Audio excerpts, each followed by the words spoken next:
호세아라는 이 말은 구원이라는 뜻이고 그의 직업은 이제 선지자라고 이제 우리가 계속 배워왔습니다.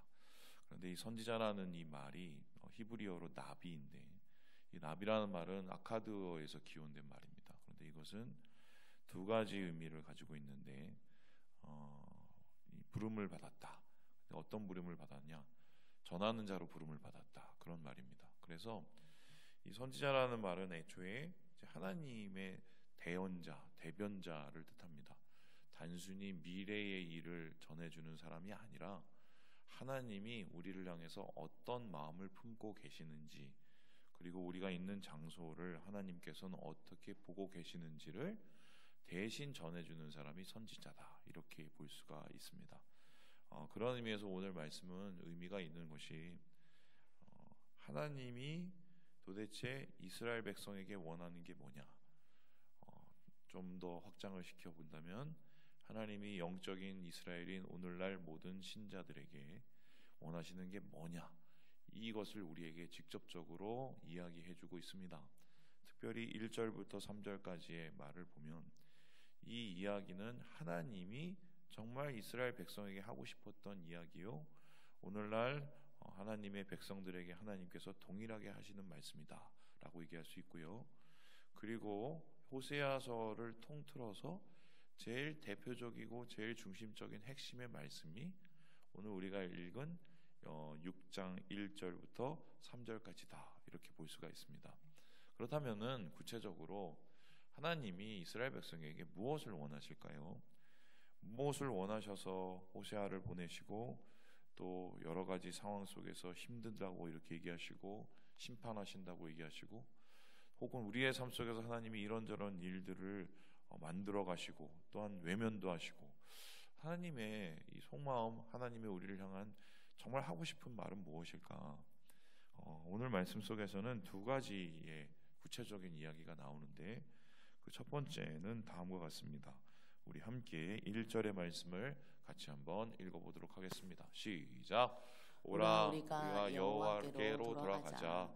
여호와께서 우리를 찢으셨으나 도로 낫게 하실 것이요 우리를 치셨으나 싸매어 주실 것임이라. 하나님께로 돌아오는 것을 원하신다.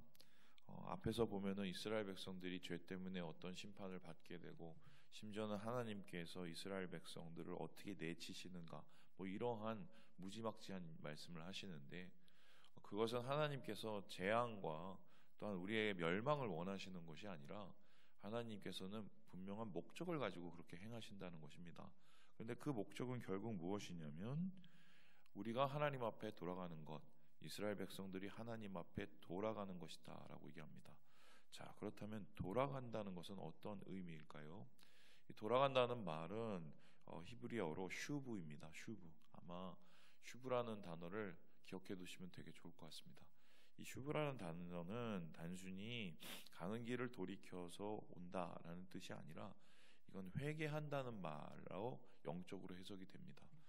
그래서 이제 그 이사야서를 비롯한 여러 말씀 속에서, 이 선지서 속에서 계속적으로 이 단어가 반복이 되어 있습니다.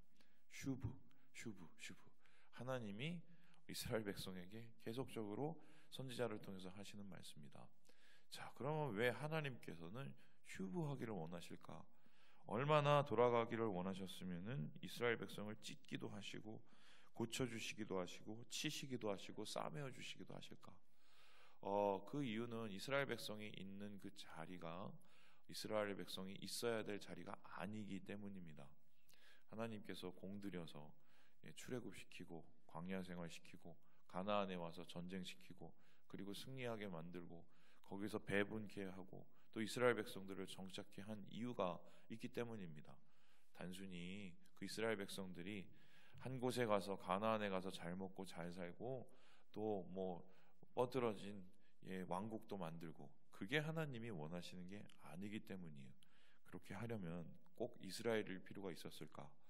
이스라엘이 아니더라도 그렇게 세우면 더 잘할 사람들도 많았기 때문에 하나님이 이스라엘 백성들을 세우신 이유는 그것이 아니다라는 것입니다. 그런데 이스라엘 백성들은 제대로 알지도 못하고 그렇게 잘 되고 잘 살면 되는 줄 알았던 것 같아요. 그러니 하나님께서 어떤 마음을 품고 계신지도 모르고 자기가 생각하는 대로 살고 그것이 문제인 줄을 전혀 알지를 못한 것입니다. 죄도 짓고 악도 짓고 그런 것이 자기에게 어떠한 의미인지를 전혀 잘 몰랐던 것이죠.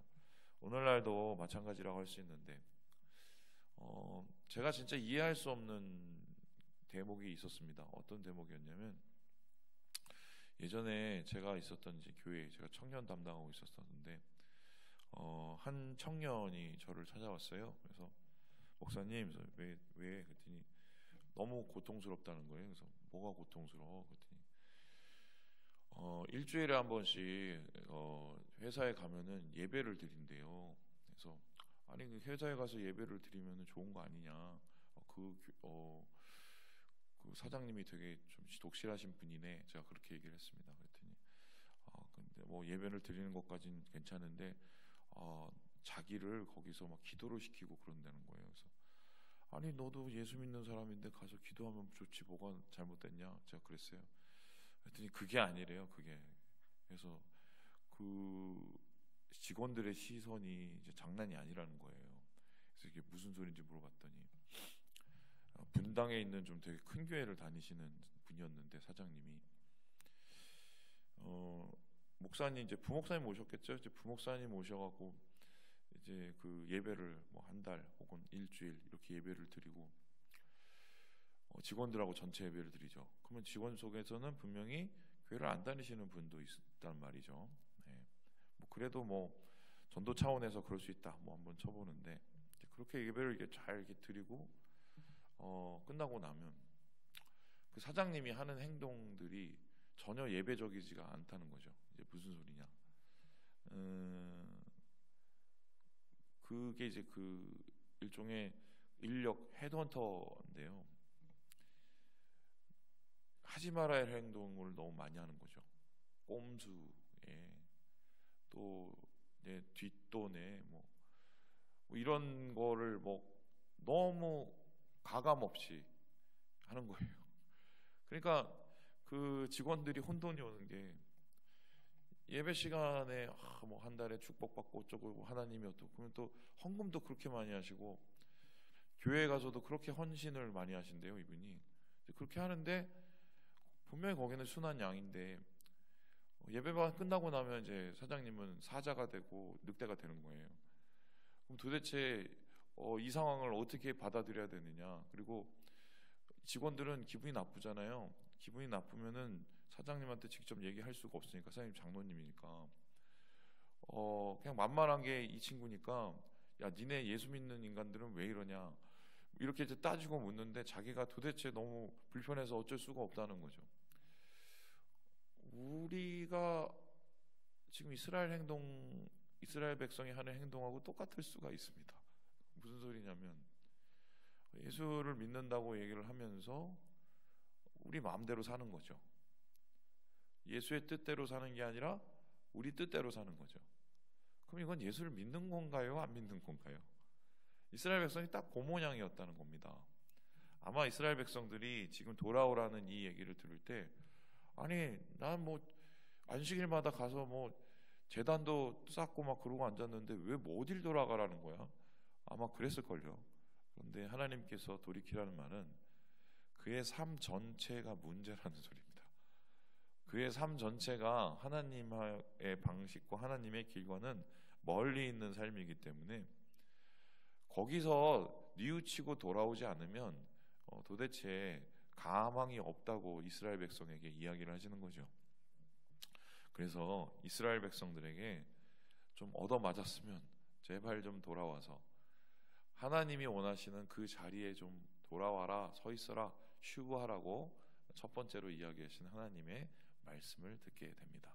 이제 두 번째는 이것인데요. 우리 함께 3절의 말씀을 같이 한번 읽어보도록 하겠습니다. 시작. 그러므로 우리가 여호와를 알자. 힘써 여호와를 알자. 그의 나타나심은 새벽빛같이 어김없나니 비와 같이 땅을 적시는 늦은 비와 같이 우리에게 임하시리라 하니라. 첫 번째는 슈브, 여호와께 돌아오자라고 얘기하고, 두 번째도 굉장히 중요한 단어인데 여호와를 어떻게 하라고요? 알자라고 얘기합니다. 이 단어가 뭐냐면 라파아트인데 라다아트인데요. 이 라다아트라는 단어의 원형이 뭐냐면 야다예요. 야다.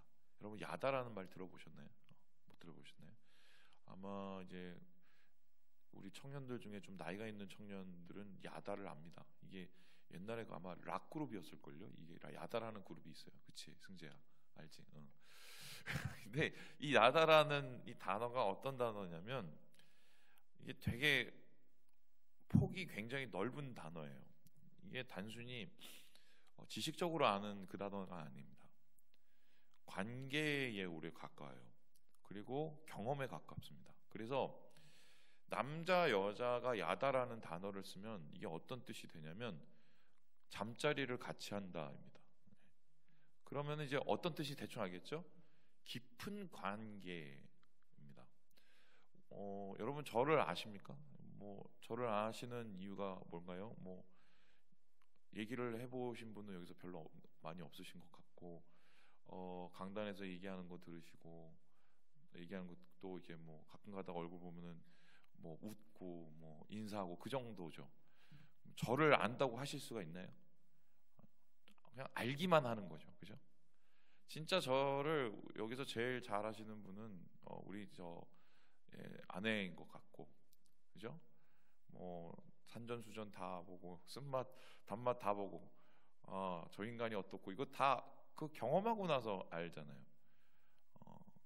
그 경험하고 나서도 아직 그 집을 안 나간 이유는 그나마 뭐 믿을 구석이 있어서 그렇겠죠. 예.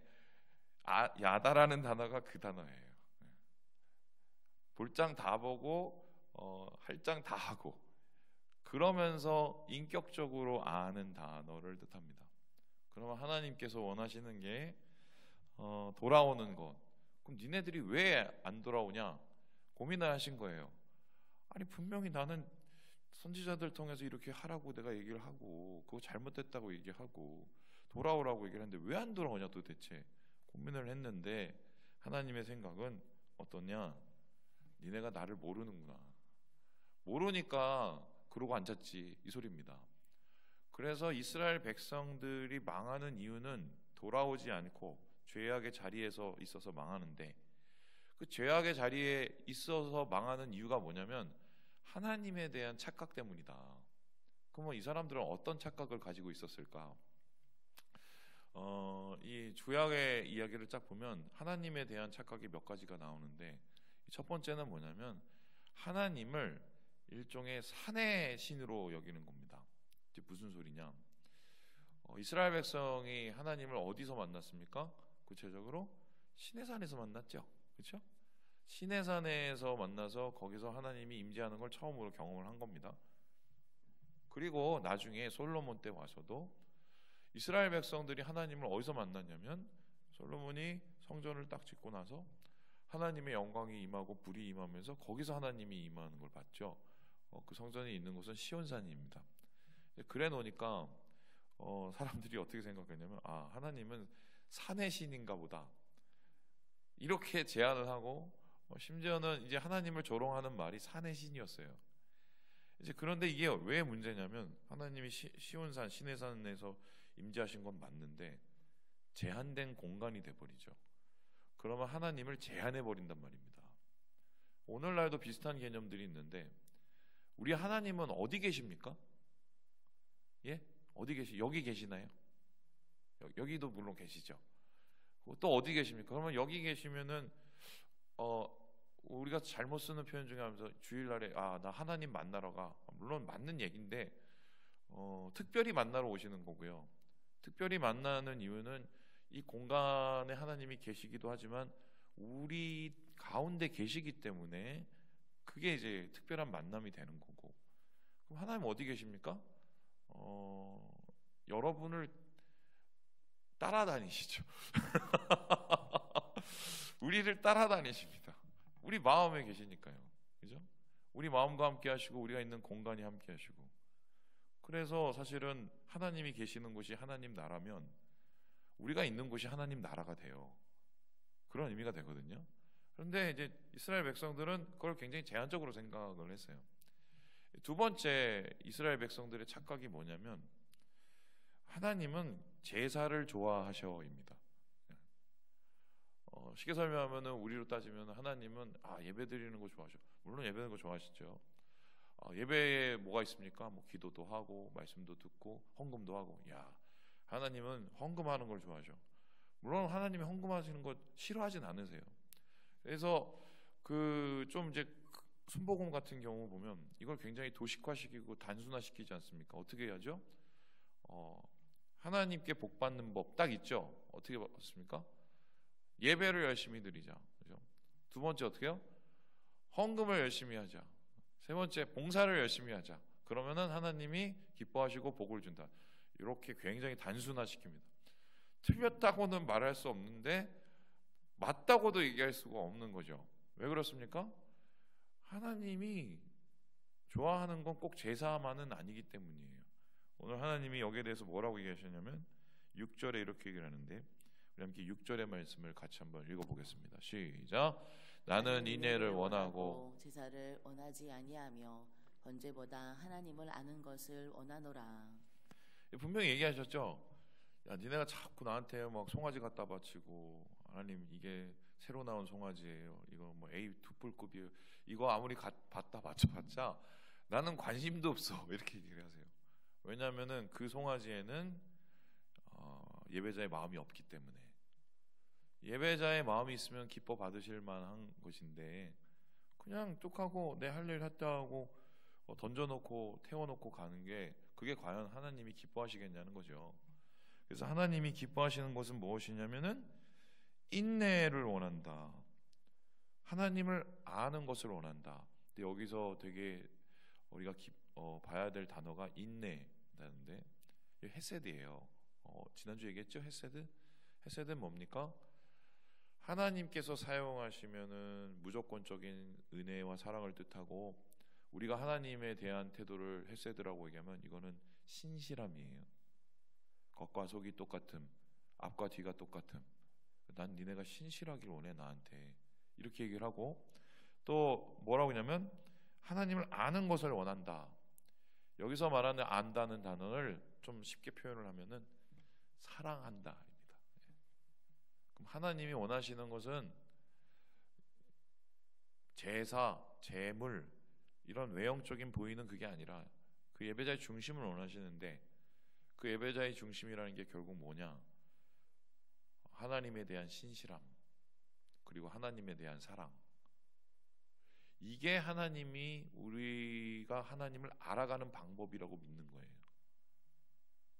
그럼 하나님을 우리가 안다라는 말은 하나님을 신실하게 사랑한다는 뜻이에요. 그럼 신실하게 사랑한다는 말은 우리의 삶 속에서 하나님과 자리를 매일매일 내어드리는 겁니다. 뭐 한마디만 하고 마치면 저희 아내하고 제가 이제 요즘 애들 말로 롱디를 했어요. 롱디를. 이게 롱디가 뭐냐면 롱 디스턴스 러브라고 장거리 연애를 했습니다. 그 당시에 저희 아내가 이제 프랑스에서 유학을 하고 있었고 저는 양지 캠퍼스에서 신대원 다니고 있었어요. 그런데 결혼을 했습니다. 신기하지 않습니까? 이게 어떻게 가능했냐? 저녁마다 전화를 했는데 한 달 전화 요금이 30몇만 원이다. 전도사 그때 사례가 제가 알기로는 한 6, 70 됐나요? 그 절반을 우리 아내님께 바치고 멀리 있으니까 뭐 더 그런 거죠. 그래서 뭐 전화를 그때는 왜 그렇게 오래 했는지 뭘 할 말이 그렇게 많았을까요? 생각을 해보면 오늘 뭐 했고 뭐 먹었고 그게 뭘 그렇게 중요한지 그거를 30만 원이나 주고 제가 했다니까요. 예? 이유는 뭐 간단하죠. 물론 뭐 지금도 제가 아내를 사랑하지만 그때는 뜨겁게 사랑했기 때문인데, 그죠? 사랑을 하면 그렇게 사는 거예요, 그죠? 우리가 하나님을 사랑한다고 얘기하면 우리 삶 속에서 자리를 내어드려야 돼요. 동행한다고 얘기하죠. 우리가 보통 하나님과 동행한다 이러면 하나님이 우리를 지켜주시고 함께 해주시고 요것만 생각하는데 이거를 하나님 입장에서 바꾸면 우리가 하나님을 매일매일 만나려고 장소와 시간과 마음을 내어드리는 것을 의미합니다. 그게 하나님을 아는 거예요. 말씀을 마칩니다. 우리 사랑하는 여러분, 주님이 원하시는 두 가지, 돌아가는 것, 아는 것 기억하셔서 오늘 주님이 원하시는 그 자리에 주님께 마음을 드리는 우리 모든 형제 자매들 되시길 주님의 이름으로 축원합니다.